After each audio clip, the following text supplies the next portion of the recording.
We imagine a future, and our imaginings horrify us.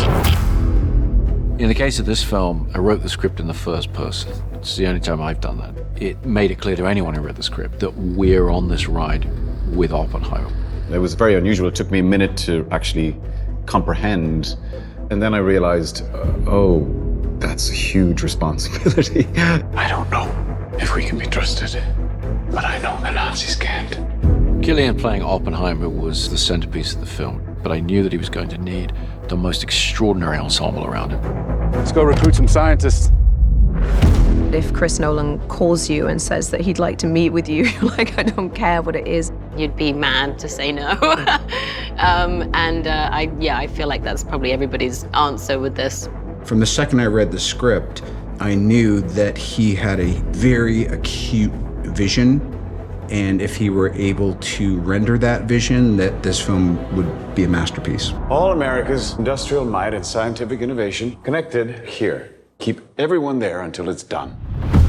It feels to me like every single character is significant because they're all historical figures of consequence. There's a chance when we push that button, we destroy the world. Chances are near zero.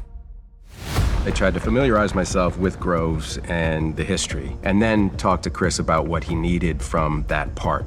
Groves was almost like a kindergarten teacher in some respects because these scientists were so eccentric and not necessarily trustworthy. I mean, if you're looking from a military perspective. Why would we go to the middle of nowhere for who knows how long? Why? How about because this is the most important thing to ever happen in the history of the world? I was aware of who Louis Strauss was. I came to have a pretty even-handed understanding of him. He was a righteous guy. I think he was a great public servant, but he's always behind the scenes. I've always appreciated the people who are backstage. Truman needs to know what's next. What's next? With Kitty Oppenheimer, what I really was drawn to is she refused to conform to the sort of feminine ideal of the time. She had this defiance against the system that felt so modern. Jean Tatlock was blunt, knew what she wants, but at no point is she ever punished for that, and especially not by Oppenheimer. Theory will take you only so far. Oppenheimer sees things in sort of different dimensions. Physicists operate on a completely different level than we do, and I think sometimes it's a burden. So I was really interested in that. What we were looking for was a remarkably centered performance, the heart of the film, but also an ensemble piece. I was there on set every day, surrounded by a team of actors who knew more than I did about what was going on from their point of view. And that's what you're really looking for as a director.